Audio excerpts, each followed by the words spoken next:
ಪಂಚಾಯಿತಿ ವ್ಯಾಪ್ತಿಯಿಂದ ಬಂದಿರತಕ್ಕಂಥ ಎಲ್ಲ ನಮ್ಮ ಗ್ರಾಮಗಳ ಬಿಜೆಪಿ ಕಾರ್ಯಕರ್ತರು, ಮುಖಂಡರು, ಎಲ್ಲ ಮತದಾರ ಬಂಧುಗಳೇ, ಅಂಗವಿಕಲರು ಇರ್ಬೋದು, ಇವರೆಲ್ಲರಿಗೂ ಸತತವಾಗಿ ಸಾಯಿ ಕೃಷ್ಣ ಚಾರಿಟಬಲ್ ಟ್ರಸ್ಟ್ ವತಿಯಿಂದ ಅನೇಕ ಕಾರ್ಯಕ್ರಮಗಳನ್ನು ಕೊಟ್ಟಿರ್ತಕ್ಕಂಥ ನಾಯಕರಾದಂಥ ಸುಧಾಕರಣ್ಣನವರಿಗೆ ಪುರ ಗ್ರಾಮ ಪಂಚಾಯತಿ ಪರವಾಗಿ ಸ್ವಾಗತವನ್ನು ಕೋರ್ತಾ ಇದ್ದೇವೆ.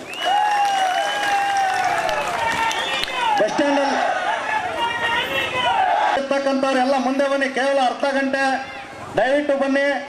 ಲೋಕಸಭಾ ಕ್ಷೇತ್ರಕ್ಕೆ ಸುಮಾರು 9 ತಾಲೂಕುಗಳು ಸೇರೋದ್ರಿಂದ ಆಗಲ್ಲ, ಪಂಚಾಯಿತಿ ವಾರು ಇವತ್ತು ಬರಲೇಬೇಕು ಅಂತೇಳಿ ನಮ್ಮ ಚುನಾವಣಾ ಏನು ಸಭೆಯನ್ನು ನಿಗದಿ ಮಾಡಿದ್ರು ಅದರಂತೆ ಇವತ್ತು ಬಂದಿದ್ದಾರೆ.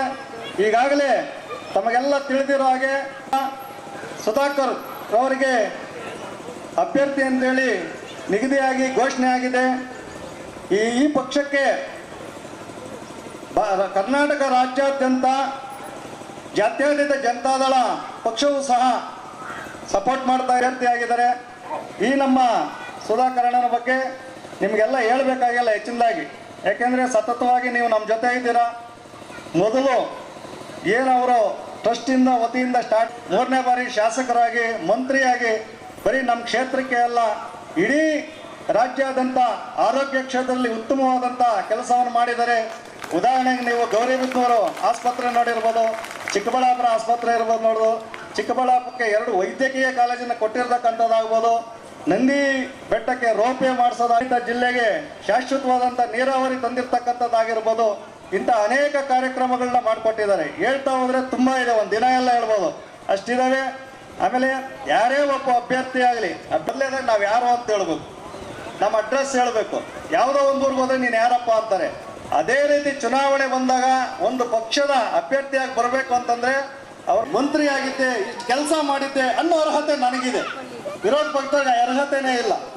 ಒಂದು ಕ್ಷೇತ್ರದಲ್ಲಿ ಅಭ್ಯರ್ಥಿ ಆಗಬೇಕಾದ್ರೆ ಆ ಕ್ಷೇತ್ರಕ್ಕೆ ಸಾಮಾಜಿಕವಾಗಿ, ಆರ್ಥಿಕವಾಗಿ, ಶೈಕ್ಷಣಿಕ ಯಾರೋ ಒಂದು ಏನೋ ಹೇಳಿ ಆಗರ್ಭ ಶ್ರೀಮಂತರು, ಹುಟ್ಟಿನಿಂದ ಶ್ರೀಮಂತರು ಅಂತಂದ್ರೆ ಇಲ್ಲಿ ಶ್ರೀಮಂತರು ಬಡವರಿಗೆ ಕೆಲಸ ಮಾಡ್ತಕ್ಕಂಥ ಕಾರ್ಯಕ್ರಮ ಆಗಲ್ಲ. ನಮ್ಮ ಸುಧಾಕರ್ ಏನು ಕೆಲಸ ಮಾಡಿದ್ದಾರೆ ಅಂತ ಅದೇ ನಮ್ಮ ಅಭ್ಯರ್ಥಿ. ಪ್ರತಿಷ್ಠಿತ ಆಸ್ಪತ್ರೆ, ಯಾರಿಗೂ 10,000 ರೂಪಾಯಿ ಅಲ್ಲಿ ಯಾರು ಕಮ್ಮಿ ತಗೊಂಬಕ್ ಆಗೇ ಇಲ್ಲ ಇದುವರೆಗೂ. ಯಾರಾದ್ರು ಒಬ್ಬರು ಕೈ ಎತ್ತಿ ನಮಗೆ ಕಮ್ಮಿ ತಗೊಂಡಿದ್ದಾರೆ ಹಾಸ್ಪಿಟ್ಲಲ್ಲಿ. ಅಕಸ್ಮಾತ್ ಚಿಕಿತ್ಸೆ ಚಿದಂಬರಂ ಹಗರಣ ಎಲ್ಲ ಪ್ರಧಾನಿ 10 ವರ್ಷದಲ್ಲಿ ಕಿಸಾನ್ ಸಮ್ಮಾನ್ ಯೋಜನೆಯಲ್ಲಿ ಇದುವರೆಗೂ 5 ವರ್ಷಗಳ ಕಾಲ ಬಂದಿದೆ. ಅದ್ರದ್ದು ಮಾತಾಡಲ್ಲ, ಬರೀ 2,000 ಮಾತಾಡ್ತಾ ಇದ್ದೆ. 2,000 ಪುಲ ಅವ್ರದೇ ಪಕ್ಷದಲ್ಲಿರ್ತಕ್ಕಂಥ ಶಾಸಕರು ಅಭಿವೃದ್ಧಿ ಕೆಲಸ ಇಲ್ಲ ಅಂತೇಳಿ ತೀವ್ರ ಒತ್ತಡ ತಂದು ರಾಜೀನಾಮೆ ಕೊಡುವಂತ ಪ್ರಹಾಸನ ಆಗಿದೆ. ಮುಗಿದ ಮೇಲೆ ಎಲ್ಲಾ ಬಾಕಿಗಳು ನಿಲ್ಸಕ್ಕೆ ಎಲ್ಲ ಪ್ರತಿ ಶಾಸಕರು ಕ್ಷೇತ್ರದ ಅಭಿವೃದ್ಧಿ ಕೊಡ್ತೀವಿ ಅಂತೇಳಿ ಅವರು MLAಗಳನ್ನ ಮನವೊಲಿಸಿ ಇಟ್ಕೊಂಡಿದ್ದಾರೆ. ಈ ಚುನಾವಣೆ ಆದ್ಮೇಲೆ ಲೋಕಸಭೆ ಯಾವ ಗ್ಯಾರಂಟಿ ಬರುತ್ತೋ ಹೋಗುತ್ತೋ ಗೊತ್ತಿಲ್ಲ. ಆದ್ರೆ ನರೇಂದ್ರ ಮೋದಿ ಅವರು ಏನೇನು ಘೋಷಣೆ ಮಾಡಿದ್ದಾರೆ, ಏನೇನು ನರೇಂದ್ರ ಮೋದಿ ಅವರು 10 ವರ್ಷಗಳ ಕಾಲ ಬಿಡುಗಡೆ ಮಾಡಿದ್ದಾರೆ ಜನಪರ ಯೋಜನೆಗಳು, ಅವು ಯಾವುದೇ ಸತತವಾಗಿ 5 ವರ್ಷ ಕೊಟ್ಟಿರ್ತಕ್ಕಂಥ ಪಕ್ಷ ಭಾರತೀಯ ಜನತಾ ಪಕ್ಷ. ಕೇವಲ ಚುನಾವಣೆ ಪೂರ್ವ, ಚುನಾವಣೆ ಮುಗಿದ ಮೇಲೆ ಕೆಲವೇ ಕ್ಷೇತ್ರಕ್ಕೆ ಏನ್ ಸೇರ್ಕೊಂಡ್ವೆ, ಅದಾದ ನಂತರ ಚಿಕ್ಕಬಳ್ಳಾಪುರ ವಿಧಾನಸಭಾ ಕ್ಷೇತ್ರದಲ್ಲಿ ಮಂಚನಹಳ್ಳಿ ಹೋಬಳಿನ ಯಾವ್ದು ಆದ್ರೆ ಇಡೀ ರಾಜ್ಯದಲ್ಲಿ ಅಷ್ಟು ಚಿಕ್ಕ ಒಂದು ಹೋಬಳಿನ ಎಲ್ಲಿ ತಾಲೂಕಾಗಿ ಮಾಡಿಲ್ಲ.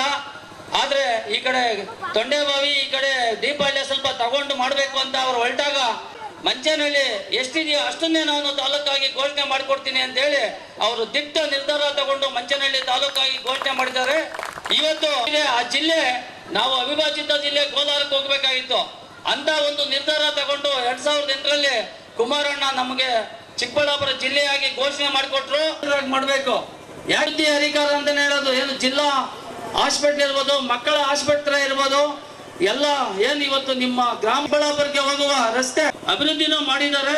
ನಮಗೆ ಅವರು ಈ ಭಾಗಕ್ಕೆ ಮುಂದಿನ ಒಂದು MP ಗಳಾಗಿ NDA ನಮಗೂ ಅವರು ಮುಖಂಡರಿದ್ದೀರಾ, JDS ಕಾರ್ಯಕರ್ತ ಇದ್ದೀರಾ. ಪ್ರತಿಯೊಬ್ಬರು ಇವತ್ತು ಡಾಕ್ಟರ್ ಸುಧಾಕರನ್ ಅವರಿಗೆ ಓಟ್ ಕೊಡಿಸುವ ಮುಖಾಂತರ ಪಡಿಸಬೇಕು, ಅವ್ರ ಕೈ ಬಲಪಡಿಸಬೇಕು ಅಂತ ಕೇಳ್ತಾ ಅವರ ಗುರುತು ಕಮಲದ ಗುರುತು, ಅವರ ಕ್ರಮ ಸಂಖ್ಯೆ 4. ನೀವು ಮತಗಟ್ಟೆಗೆ ಹೋದಾಗ ಮತಗಟ್ಟೆಯಲ್ಲಿ ನಿಂತಾಗ ಮುಂದೆ ಕಮಲದ ಗುರುತಿರ್ತದೆ, ಅದರ ಪಕ್ಕದಲ್ಲಿ ಬಟನ್ ಇರ್ತದೆ. ಬಟನ್ ಒತ್ತುವ ಮುಖಾಂತರ ಅವರಿಗೆ ಮತ ಕೊಟ್ಟು ಕೊಡಿಸಿ ಅವ್ರನ್ನ ಜಯಶೀಲರಾಗಿ ಮಾಡಬೇಕು. ಅವರಿಗೆ ಗೆಲ್ಸಿದವರು ಮಂಚನಹಳ್ಳಿ ಭಾಗದ ಜನ. ಆದ್ರೆ ಮೊನ್ನೆ ಎಲ್ಲ ಒಂದ್ ಸ್ವಲ್ಪ ಎಡವಟ್ಟಾಗಿ ಈ ಗ್ಯಾರಂಟಿಗಳನ್ನ ನಂಬ್ಕೊಂಡು ಕಾಂಗ್ರೆಸ್ ಆಗೋದ್ರಲ್ಲಿ ನಮ್ಮ JDS ಪಾಲಿದೆ ಅಂತ ಹೇಳೋದ್ರಲ್ಲಿ ನಾವು ಹಿಂದೆ ಹೋಗಲ್ಲ. ಯಾಕೆಂದ್ರೆ JDS ನವರು ಎಲ್ಲ ಒಂದ್ ಕಡೆ ಎಡವಟ್ಟಾಗಿ ಇವತ್ತವೆಲ್ಲ ಕೂಡ ಆಶೀರ್ವಾದ ಮಾಡಿದ್ರೆ ಡೆಲ್ಲಿ ಲೋಕಸಭೆಯಲ್ಲಿ ನಮ್ಮ ಪ್ರಧಾನಿಗಳು ಮಾನ್ಯ ನರೇಂದ್ರ ಮೋದಿ ಅವರ ಜೊತೆ ಕೂತ್ ಕೆಲಸ ಮಾಡುವಂತ ಅವಕಾಶ ಸಿಗ್ತದೆ. ಇವತ್ತು ನಿಮ್ಮೆಲ್ಲರ ಮಗನಾಗಿ ಈ ಕ್ಷೇತ್ರದ ಒಬ್ಬ ಸ್ಥಳೀಯ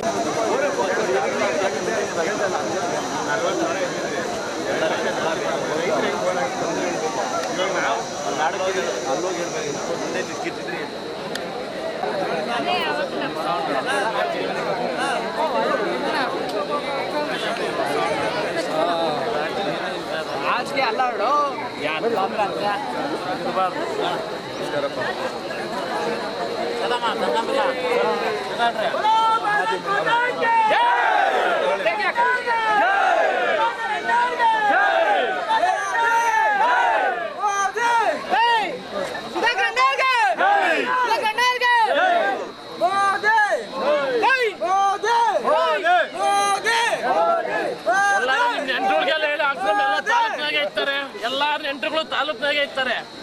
ಇಲ್ಲಿ ಎಲ್ಲರೂ ಸೇರಿ ಹಾಕ್ಬೇಕು.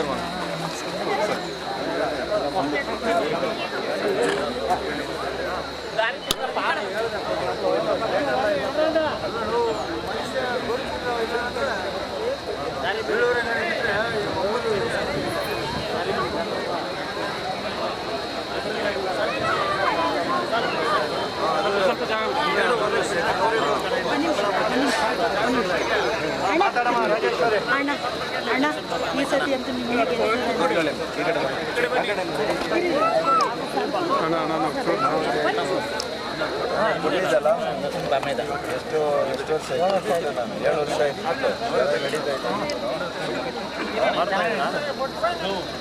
ಅಂಬೇಡ್ಕರ್ ಜಯಂತಿ ಕೊಟ್ಟಿದ್ದಲ್ವಾ?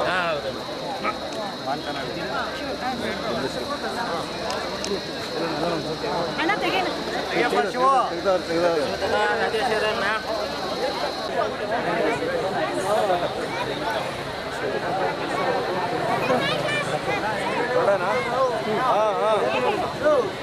ಜಲಪಾನ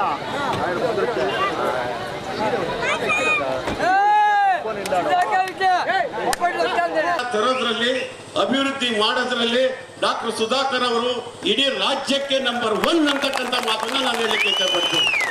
ಇರ್ತಕ್ಕಂಥ ತಪ್ಪನ್ನ ನಾವು ಸರಿಪಡಿಸಿಕೊಂಡು ಈ ಸಾರಿ ನಮ್ಮ ಚಿಕ್ಕಬಳ್ಳಾಪುರ ಲೋಕಸಭಾ ಕ್ಷೇತ್ರದಲ್ಲಿ ನಾವು ಹೆಚ್ಚಿನ ಮತಗಳಿಂದ ಅವರನ್ನ ನಾವು ಗೆಲ್ಲಿಸ್ಕೊಡ್ಬೇಕು ಅಂತ ಕೇಳ್ಕೊಳ್ತೀನಿ. ಹಾಗೇನೆ ಸುಮಾರು ನಮ್ಮ ಚಿಕ್ಕಬಳ್ಳಾಪುರ ವಿಧಾನಸಭಾ ಕ್ಷೇತ್ರಕ್ಕೆ 40 ರಿಂದ 50 ಕೋಟಿ ಸಾಲವನ್ನ ಶೂನ್ಯ ಬಡ್ಡಿ ದರದಲ್ಲಿ, ಅಂದ್ರೆ ಬಡ್ಡಿ ತಾಲೂಕಿನಲ್ಲಿ ಒಂದು ಸ್ತ್ರೀ ಶಕ್ತಿ ಸಂಘಕ್ಕೆ, ಒಂದು ಮಹಿಳಾ ಸಂಘಕ್ಕೆ ಕೂಡ 1 ಲಕ್ಷ ರೂಪಾಯಿ ಸಾಲವನ್ನು ಕೂಡ ಕೊಟ್ಟಿರೋ ಮೋಸ ಮಾಡಿಕೊಂಡು DK ಶಿವಕುಮಾರ್ ಅವರು ಮೋಸ ಮಾಡಿಕೊಂಡು ಮಾಡ್ತಾ ಇರ್ತಾರೆ. ನಾವು ಡಾಕ್ಟರ್ ಸುಧಾಕರ್ ಅವರನ್ನ ಗೆಲ್ಸ್ಕೊಳ್ಬೇಕು ಅಂತ ನಾವು ನಿಮ್ಮಲ್ಲೆಲ್ಲ ಸವಿನಯ ಪ್ರಾರ್ಥನೆ ಮಾಡಿ ನಾನು 2 ಮಾತನ್ನು ಮುಕ್ತಾಯ ಮಾಡ್ತೀನಿ. ನಮ್ಮ ನಿಮ್ಮೆಲ್ಲರ ನಾಯಕರು ನೇರವಾಗಿ ಮಾತಾಡ್ತಾರೆ ಅಂತ ನಾರಾಯಣ ಗೌಡ್ರ 2 ಮಾತು ಮಾತಾಡ್ತಾರೆ.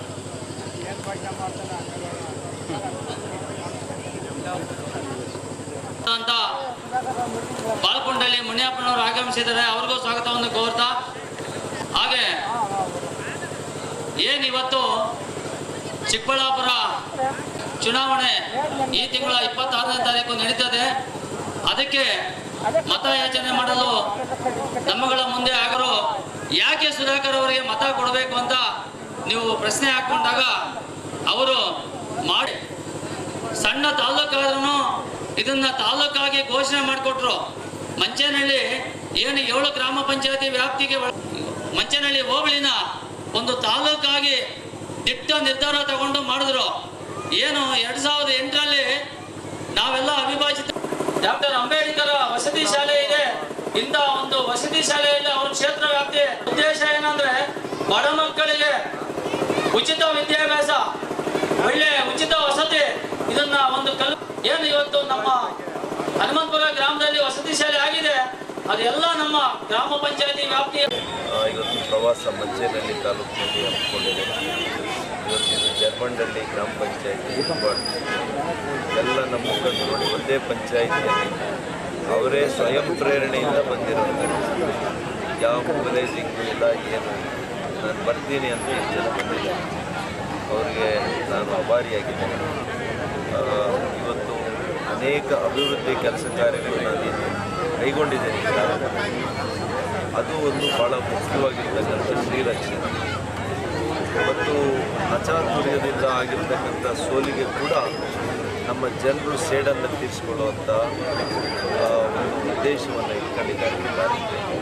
ಮತ್ತು ಎಲ್ಲದಕ್ಕಿಂತ ಹೆಚ್ಚಾಗಿ ಈ ದೇಶದಲ್ಲಿ ಒಬ್ಬ ಧೀಮಂತ ಪ್ರಧಾನಮಂತ್ರಿಗಳು ಶ್ರೀ ನರೇಂದ್ರ ಮೋದಿಯವರು 3ನೇ ಅವಧಿಗೆ ಹ್ಯಾಟ್ರಿಕ್ ಗೆಲುವನ್ನು ಸಾಧಿಸಬೇಕು ಈಗಾಗಲೇ ಈ ದೇಶದ ಜನರು ತೀರ್ಮಾನ ಮಾಡಿದ್ದಾರೆ. ಅದು ಭಾಳ ದೊಡ್ಡ ಒಂದು ನಮಗೆ ಪರವಾಗಿರ್ತಕ್ಕಂಥ ಮಂಚೇನಹಳ್ಳಿ ತಾಲೂಕು ಮಾಡಿದ್ದು ಕೂಡ ನಾನು ಚುನಾವಣೆಗೆ ಭರವಸೆ ಕೊಟ್ಟಿದ್ದೆ. ಭರವಸೆ ಅಂದರೆ ನಾನು ನಡ್ಕೊಂಡಿದ್ದೀನಿ. ನಾನು ತಾಲೂಕು ಮಾಡ್ಕೊಂಡಿದ್ದೀನಿ. ತಾಲೂಕು ಆಸ್ಪತ್ರೆ ಮಾಡಿದ್ದೀನಿ. ತಾಲೂಕಲ್ಲಿ ತಾಯಿ ಮತ್ತು ಮಗುವಿನ ಆಸ್ಪತ್ರೆ ಮಾಡಿದ್ದೀನಿ.